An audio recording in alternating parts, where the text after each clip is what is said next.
Hello everyone, good morning. सभी को नमस्ते। I hope you all are very much safe in this pandemic situation.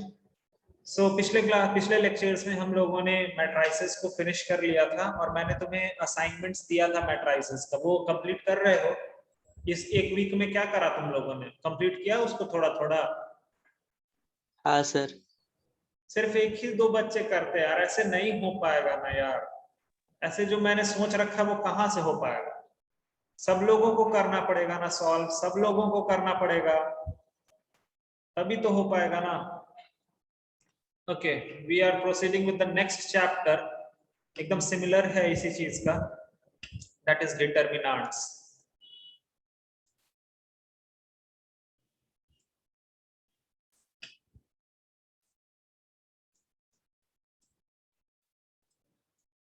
Determinants, ठीक है। तो मैट्राइसेस में ही तुमने डिटर्मिनेंट निकालना तो सीख ही लिया था, but still apart from that determinant का कुछ कुछ प्रॉपर्टीज वगैरह भी है जो तुम्हें बताना बहुत जरूरी है। और there is a difference between matrices and determinants. वो तो मैंने पहले ही क्लास में बता दिया था कि matrices is simply the arrangement, एक अरेंजमेंट ही होता है वो, ठीक है। जबकि डिटर्मिनेंट का क्या होता है, एक वैल्यू निकल के आता है। ओके, मैट्राइसेस को बस तुमने नंबर को ऐसे ऐसे ऐसे ऐसे करके रख दिया, दैट्स इट, फिनिश, खत्म, कोई इसमें ज्यादा टेंशन की बात नहीं। बट डिटर्मिनेंट क्या होता है कि उसका एक पर्टिकुलर वैल्यू निकल के आता है, ठीक है। और दूसरी बात, मैट्राइसेस तुम्हारा किसी भी ऑर्डर का हो सकता है, लेकिन डिटर्मिनेंट निकालने के लिए हमेशा स्क्वायर मैट्रिक्स का होना जरूरी है। अगर स्क्वायर मैट्रिक्स नहीं होगा तो डिटर्मिनेंट नहीं निकलता है। Either it is of 2x2, 3x3, 4x4। Actually 4x4 का हमें पढ़ना नहीं होता है, हमें सिर्फ 2x2 वगैरह का ही पढ़ना होता है और 3x3 का ही पढ़ना होता है, ठीक है। तो ये सारी बातें हम लोग इसमें और सीखेंगे, और कुछ कुछ डिटर्मिनेंट्स की बहुत इंपॉर्टेंट प्रॉपर्टीज को भी सीखेंगे धीरे धीरे करके, ठीक है। चलो फिर, तो सबसे पहले तो डेफिनेशन लिख लेते हैं, डिटर्मिनेंट का एक डेफिनेशन लिख लेते हैं। एवरी स्क्वायर मैट्रिक्स, लिख लो, फॉर्मेलिटी के लिए लिख लो, every square matrix, every square matrix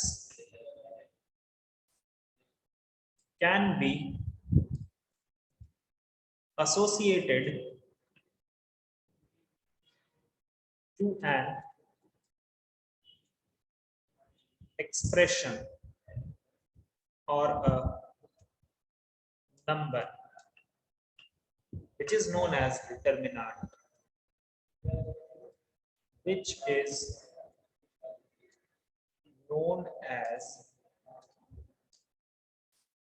determinant। हर एक मैट्रिक्स का ना एक अपना कुछ न कुछ नंबर से उसको हम रिलेट कर सकते हैं, वो नंबर ही क्या कहलाता है, उस मैट्रिक्स का डिटर्मिनेंट कहलाता है, ठीक है। Okay, it is denoted by, it is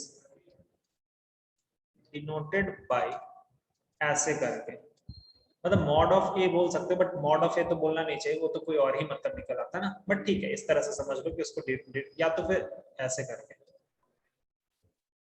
या तो ऐसे और या तो ऐसे, डिटरमिनेंट ऑफ ए, नहीं तो फिर ए के बीच में ऐसे करके, इसको इस तरह से डिनोट करते हैं, ठीक है। कुछ नोट करने वाली बातों को लिखते हैं। Only square matrix, only square matrix have their determinant। ये बहुत जरूरी चीज है, have their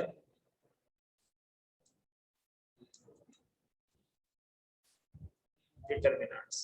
सिर्फ स्क्वायर मैट्रिक्स का ही डिटर्मिनेंट होता है, ठीक है। The matrices which are not square, the matrices which are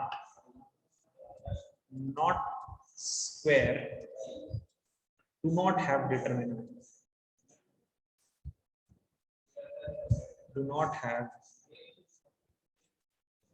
determinant. Okay, सिर्फ और सिर्फ स्क्वायर मैट्रिक्स का ही डिटर्मिनेंट निकलता है। ओके, सिर्फ और सिर्फ स्क्वायर मैट्रिक्स का ही डिटर्मिनेंट निकलता है, और जो डिटर्मिनेंट स्क्वायर नहीं होते हैं उनका मतलब वैल्यू या मैट्रिक्स उसका उनका डिटर्मिनेंट नहीं निकलता, ठीक है।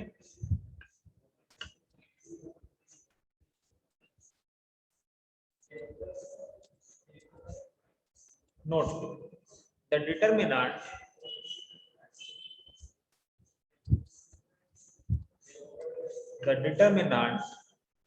of a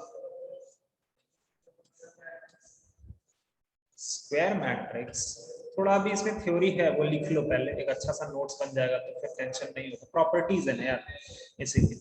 the determinant of a square matrix of order 3 can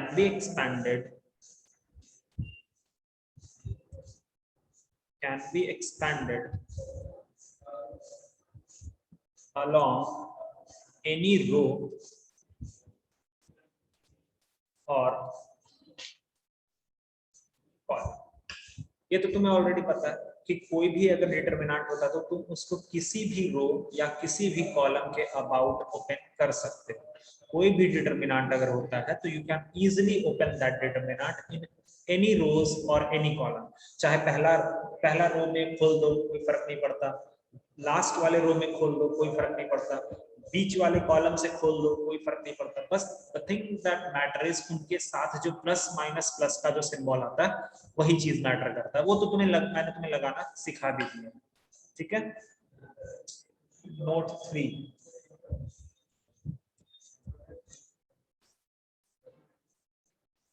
if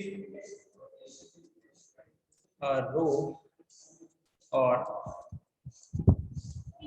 column of a determinant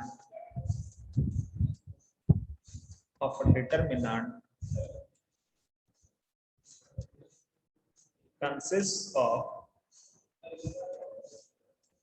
all zeros, then value of determinant is 0।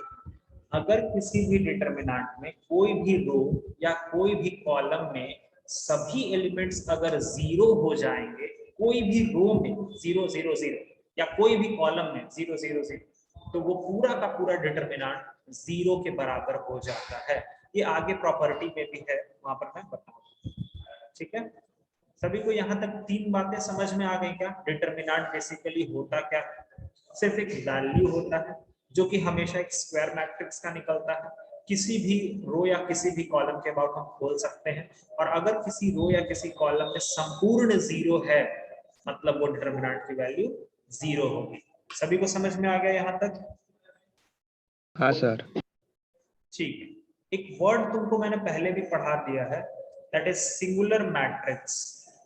इसका मैंने बताया था क्या होता है इसका मतलब। सिंगुलर मैट्रिक्स का क्या मतलब होता है? Determinant is equals to 0।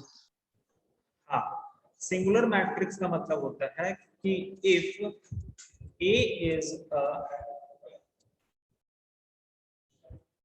Singular matrix then determinant of A जो होना चाहिए वो 0 के बराबर। अगर तुम्हारा किसी भी डिटरमिनेंट का वैल्यू 0 के बराबर आ रहा है then that particular determinant is known as singular matrix बोल सकते हैं। उससे रिलेटेड जो मैट्रिक्स बनेगा ना उसको हम लोग सिंगुलर मैट्रिक्स बोलते हैं। आई बात समझ में यहाँ तक? बोलो सब लोग समझ में आ गया ये सारा चीज? हाँ सर। अच्छा, डिटरमिनेंट के अंदर ही वो एक और चीज पढ़ना होता है जो मैंने तुम्हें ऑलरेडी पढ़ा रखा है, वो होता है माइनर और कोफैक्टर। सबको तो पता है ना माइनर और कोफैक्टर के बारे में? सबको को पता है, हम लोगों ने निकाला भी है हाँ ना, सर। ठीक है। माइनर और कोफैक्टर निकालने के लिए हम लोगों ने पहले जो वीडियोस वगैरह है उसमें तुमने देखा भी होगा कि कोफैक्टर वगैरह निकालने के लिए हम लोग क्या करते हैं, प्लस माइनस ये सब करते हैं, ठीक है। तो वो सारी चीजें तुम्हें पता है। द इम्पोर्टेंट थिंग इज तुम्हें जो बताना है वो है यहां से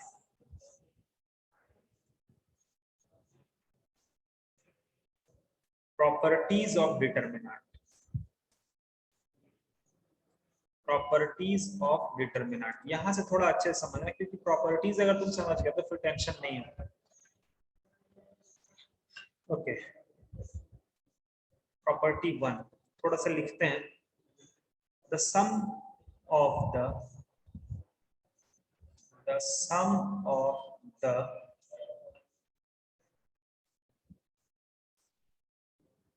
product of elements of any row or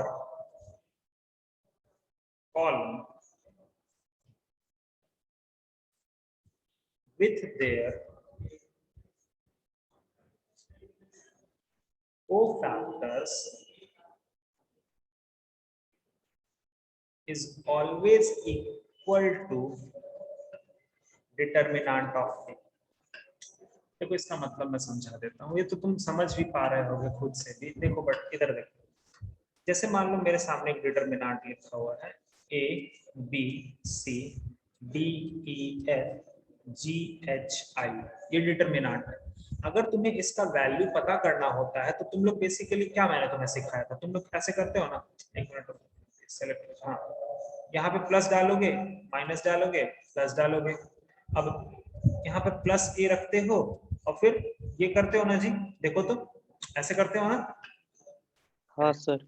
EC minus FH करोगे, फिर माइनस B करके क्या करोगे, DC माइनस GF करोगे, और फिर उसके बाद C को क्या करोगे, DH माइनस EG। ये तो सब लोगों को पता है, अरे ऐसे ही निकालते हैं ना डिटरमिनेंट यार। हेलो, हाँ हाँ सर। सर। बट यहां पर अगर तुम एक चीज गौर से देखो तो ये सिंबल और ये वाला पार्ट अगर मैं देखूं ध्यान से तो these two part is cofactor of A. ये एक्चुअली ए का कोफैक्टर है कि नहीं है, देखो तो किसी का भी हाँ सर। ऐसे ही निकाला जाता है ना यार, ऐसे ही निकाला जाता है ना कोफैक्टर। ठीक उसी प्रकार यहाँ पर भी ये माइनस का सिंबल और ये पूरा ब्रैकेट, ये दोनों मिलकर के क्या है, कोफैक्टर है ना। और ठीक उसी प्रकार ये और ये सॉरी सॉरी सॉरी सी नहीं, सी वाला नहीं, ये प्लस का सिंबल और ये पूरा मिलकर के क्या हो जाएगा, कोफैक्टर हो जाएगा। तो यही चीज ऊपर में लिखा हुआ कि किसी भी रो या किसी भी कॉलम को जितने भी एलिमेंट्स हैं उनके एलिमेंट्स को अगर तुम उनके कोफैक्टर से मल्टीप्लाई कर देते हो तो वो हमेशा क्या मिलता है, एक डिटरमिनेंट का वैल्यू मिलता है। अगर इसको शॉर्ट में लिखना है तो देखो ऐसे लिखते हैं, A11 इंटू कैपिटल A11। कहीं कहीं पर तुमने ऐसा चीज देखा होगा, मैं फिर से एक और चीज लिखूंगा, A12 इंटू कैपिटल A12,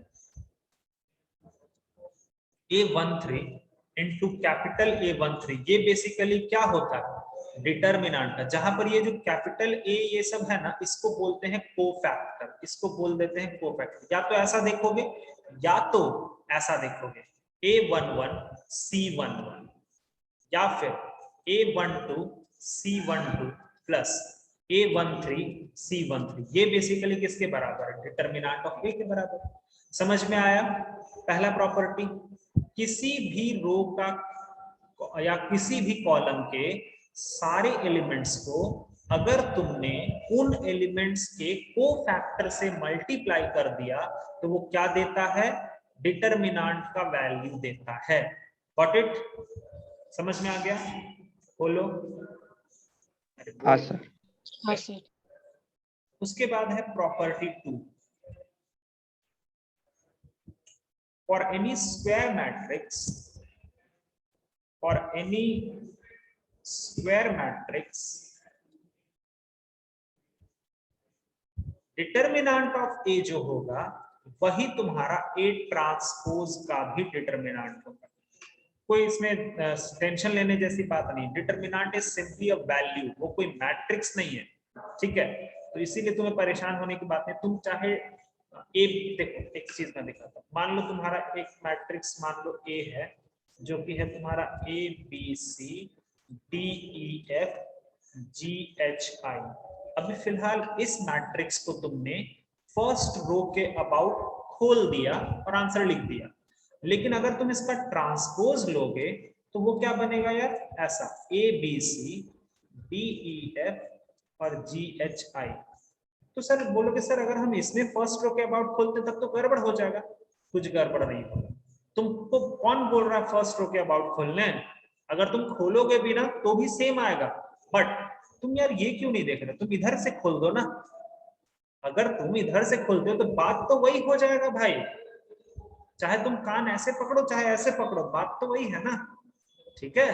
तो इसीलिए डिटरमिनेंट ऑफ ए जो होता है वो ट्रांसपोज का डिटरमिनेंट के बराबर ही होता है, कोई फर्क नहीं पड़ता। Got it? समझ गए? समझ गए बंधु? हाँ सर। इतना मुस्कुरा क्यों रहा है जी? आज कितना दिन बाद क्लास कर रहा है इसीलिए? हाँ जयेश? नहीं सर, जुकाम हो गया है मुझे। ये क्या हो गया है? जुकाम हो गया है मुझे। अच्छा, मुझे लगा कि तुम फिर अभी वो थ्री इडियट्स वाला करोगे। इतना दिन के बाद मैं इंजीनियरिंग कॉलेज में आया हूँ, बड़ा अच्छा लग रहा है सर, तो फिर मैं तुमसे पूछता हूँ what is the definition of machine? तो फिर तुम करते अप डाउन अप। चलो आगे देखते हैं। Let A be a square matrix. Let A be a square matrix of order n greater than equals to 2, and let B be a matrix obtained by obtained from A by interchanging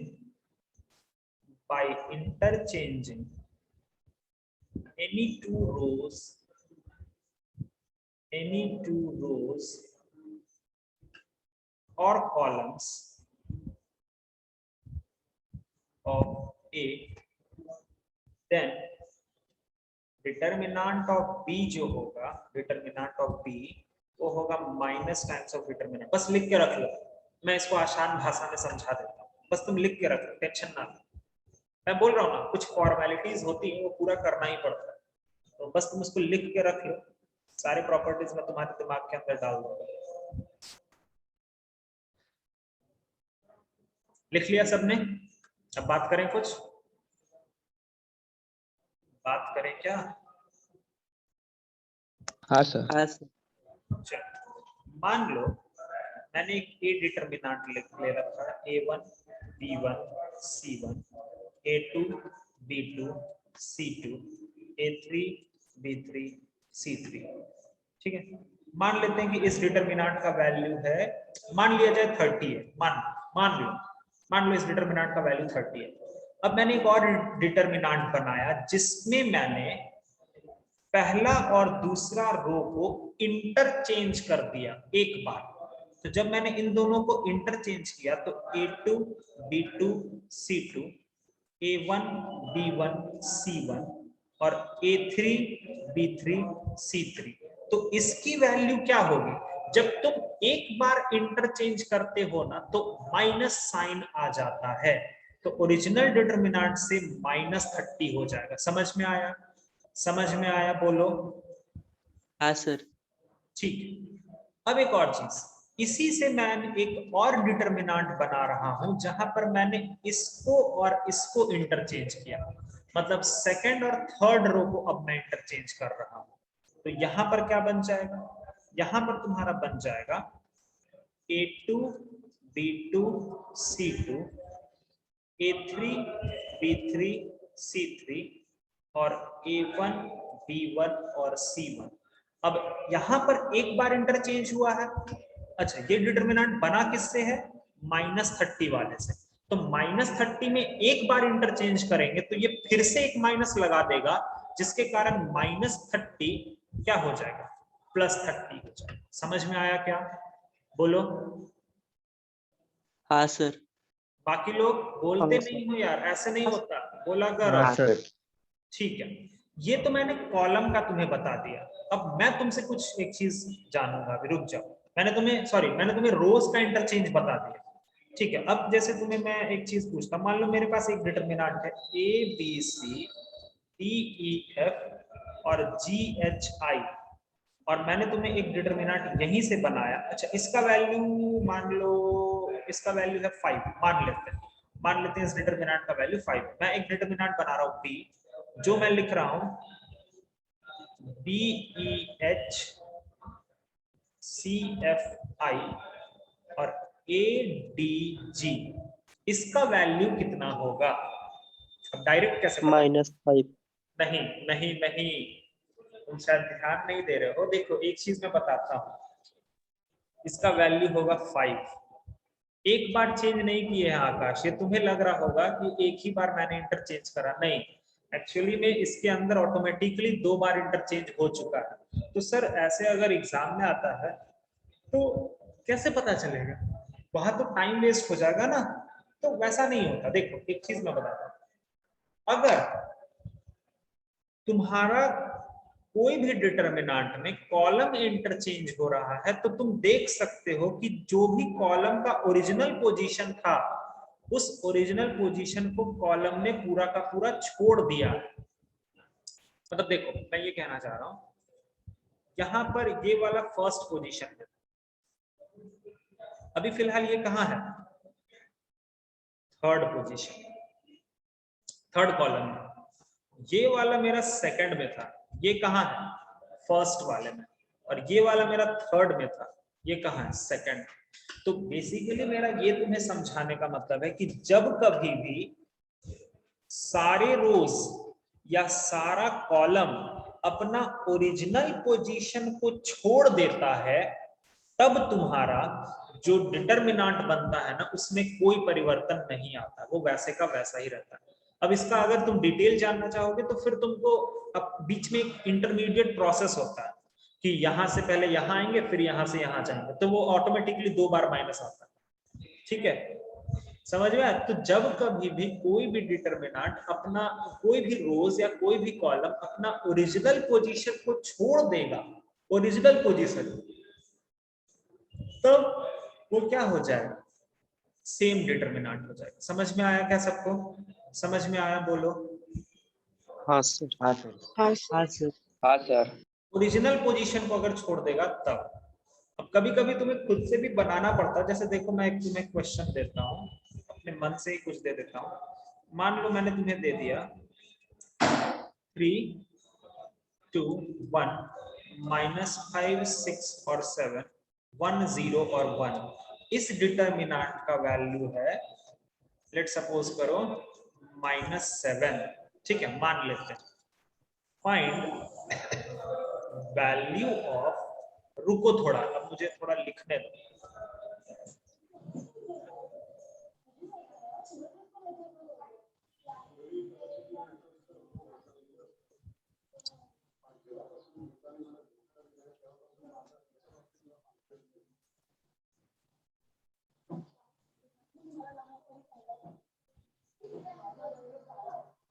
audio of कर दो।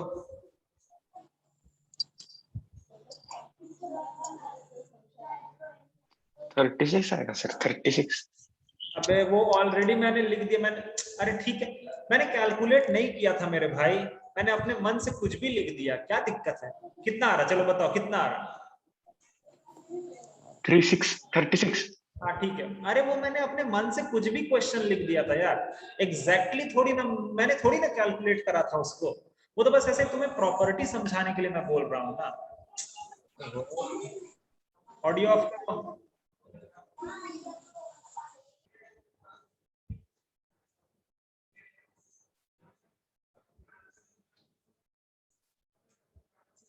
बताओ इसकी value कितना होगा? -36। कैसे explain कर सकते हो क्या? एक्सप्लेन कर सकते हो? समझा सकते हो कैसे?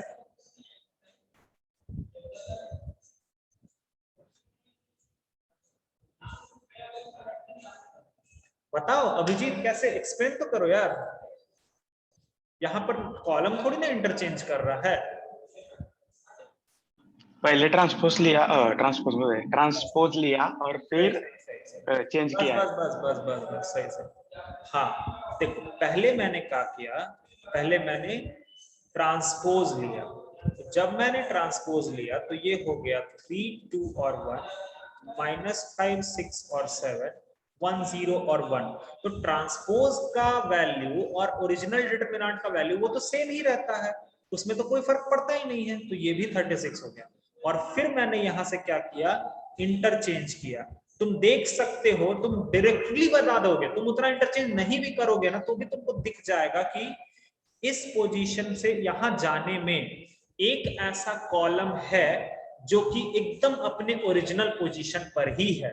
देखो देखो कौन सा, सेकंड वाला, देखो ये अपना ओरिजिनल पोजीशन पर है। तो जब भी डिटरमिनेंट अपना ओरिजिनल पोजीशन पर कोई भी रो या कॉलम को बरकरार रखा हुआ है, मतलब डेफिनेटली वहां पर एक माइनस साइन आएगा ही आएगा। तो -36 समझ में आया? ठीक है सर। पॉजिटिव मतलब सेम वैल्यू कब आता है, जब जब ओरिजिनल डिटरमिनेंट जो है रोज और कॉलम्स अपने ओरिजिनल पोजीशन को छोड़ देता है तब आता है। ओरिजिनल पोजीशन को जब छोड़ देगा ना तब आएगा। Got it? चलो ओके, ध्यान रखना इन बातों का, बहुत बार तुम्हें ये सारी चीजों को यूज करना पड़ता है। छोटे छोटी चीजें हैं बट बहुत ही जरूरी बातें हैं।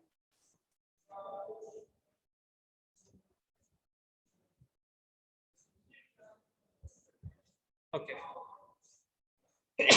Property 4. Property 4. If any two rows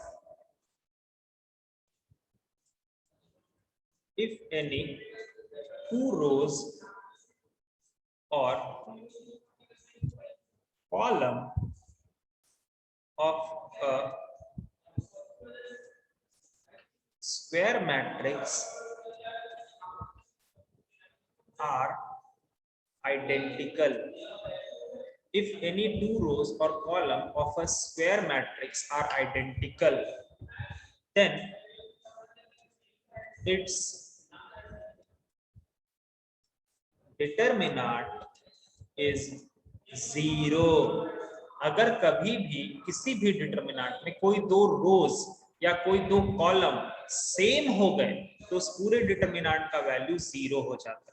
जैसे मान लो मैंने एक डिटरमिनेंट दिया ABC, फिर ABC और DEF, इसकी वैल्यू क्या होगी? 0। समझ में आया? अच्छा, एक और एग्जांपल देख लेते हैं। मान लो मैंने एक और इधर का देख लेते हैं। मान लो मैंने लिखा ABC, इधर भी लिख दिया ABC और ये बीच में लिख दिया DEF। देखो तो दो कॉलम भी सेम है ना, तो इसका भी वैल्यू क्या हो जाएगा? 0 हो जाएगा। समझ में आया? ये वाला भी दिमाग में रहेगा? बोलो। हाँ सर। हाँ सर। ठीक है ओके। अब इसका प्रूफ कैसे होता है सर? तो इसका प्रूफ मैं थोड़ी देर बाद बताऊंगा। एक ट्रांसफॉर्मेशन का टेक्निक होता है, वहां से जब कभी भी दो रोज या कॉलम सेम हो जाते हैं ना तो तुम एक रो में पूरा का पूरा 0 बना सकते हो, और अगर एक रो में तुमने पूरा का पूरा 0 बना दिया तो वो खत्म हो गया। यहीं पर प्रॉपर्टी 5 भी लिख लेते हैं, जब 0 का बात कर ही रहे हैं तो प्रॉपर्टी 5 भी लिख लेते हैं। if each element of a row or a column is 0, अगर हर एक एलिमेंट एक रो या एक कॉलम में 0 हो गया, देन डिटरमिनेंट ऑफ ए भी क्या हो जाएगा? 0। दो तरीके से डिटरमिनेंट का वैल्यू 0 होता है, ठीक है? देखने पर, मतलब नॉर्मली देखने पर दो तरीके से 0 होता है। एक तो सबसे पहला तरीका ये होता है कि कोई भी दो रोज या कोई भी दो कॉलम सेम हो जाए। दूसरा, कोई भी एक रो में सारे एलिमेंट्स 0 हो जाए, या फिर कोई भी एक कॉलम में सारे एलिमेंट्स सेम हो जाए। इसी तरह से गॉट इट? ओके, समझ में आया? हाँ हाँ सर। सर। प्रॉपर्टी 6 देखो, इसको मैं पूरा लिखूंगा तो नहीं बट शॉर्ट में देख सकते हो क्योंकि बहुत लंबा है ये। अगर k इंटू a होता है, जैसे मैट्रिक्स में क्या करते थे, देखो मैट्रिक्स में अगर तुम किसी मैट्रिक्स को कोई स्केलर से मल्टीप्लाई करते थे तो वो सबके पास चला जाता था ना, बोलो सबके पास जाता था। हाँ सर। ठीक है। हाँ सर। तो k इंटू a का डिटर्मिनेंट अगर तुम्हें निकालना है तो वो चीज होता है k का पावर n इंटू a। नहीं समझ में? कोई बात नहीं, मैं एग्जांपल से तुम्हें समझाता हूँ। देखो ध्यान से देखो, जैसे मान लो एक डिटर्मिनेंट मैंने a का मैट्रिक्स ही पकड़ो, या चलो ठीक है डिटर्मिनेंट पकड़ो। मान लो a एक मैट्रिक्स है, तो पहले मैट्रिक्स ले लेते हैं, दोनों लगभग सेम ही है। जैसे मान लो मैंने लिया 1 2 3 4 5 6 7 8 और 9, और मैंने तुम्हें बोला कि यार तुम मुझे 2a जरा लिख के दिखाओ, तो तुम क्या करोगे बताओ? तो 2a क्या क्या होगा जल्दी बताओ। 2 4 6 8 10 12 14 16 और 18, ऐसा होगा कि नहीं होगा? बोलो, होगा ना? बोलो। हाँ सर। हाँ सर। अब जब हम इसका डिटर्मिनेंट निकालेंगे 1 2 3 4 5 6 7 8 9, लेट सपोज करो इसके डिटर्मिनेंट का वैल्यू आ गया अल्फा। मान लो, मैं निकाल नहीं रहा हूं, मान लो इसकी वैल्यू आ गई अल्फा। तो अगर मैंने बोला कि यार तुम मुझे 2a का डिटर्मिनेंट का वैल्यू निकाल दो, अब यहीं पर ध्यान से सुनना, यहां पर कॉमन लेने का टेक्निक होता है, ठीक है। जैसे अगर तुमने इसका मैं इसको डिटर्मिनेंट में पहले लिख लेता हूं। मान लो तुमने ऐसे करा 2 4 6 8 10 और 12 14 16 और 18, बताओ ऊपर वाले रो से क्या कॉमन निकल सकता है? क्या कॉमन निकल सकता है? 2। यहां से तुम 2 को कॉमन निकालोगे, नीचे वाले से क्या कॉमन निकल सकता है? 2 4 2 2 और उसके बाद भी 2। तो ये 2 2 2 जब कॉमन निकल गया तो 2 का क्यूब हो गया, 2 का क्यूब हो गया, और अंदर में देखो तो यही बच जाएगा 1 2 3 4 5 6 7 8 9, मतलब 2 का क्यूब मतलब 8 अल्फा हो गया। मेरा कहने का ये मतलब है कि मैट्राइसेस में जब, या तो तुम ये समझो कि जब हम लोग किसी स्केलर को मल्टीप्लाई करते हैं ना, तो सबसे मल्टीप्लाई करते हैं, लेकिन जब बाहर खींचना होता है डिटर्मिनेंट में तो वो कॉमन लेकर के खींचते हैं। ऐसा नहीं होता कि अगर मैंने 9 बार मल्टीप्लाई कर दिया है तो 9 बार बाहर आ जाएगा, नहीं नहीं नहीं, ऐसा नहीं होता। इस बात को ध्यान से समझना। वापस से कनेक्ट करेंगे, फिर इसको और देखते हैं। वापस से कनेक्ट करेंगे, सब लोग वापस से कनेक्ट करेंगे।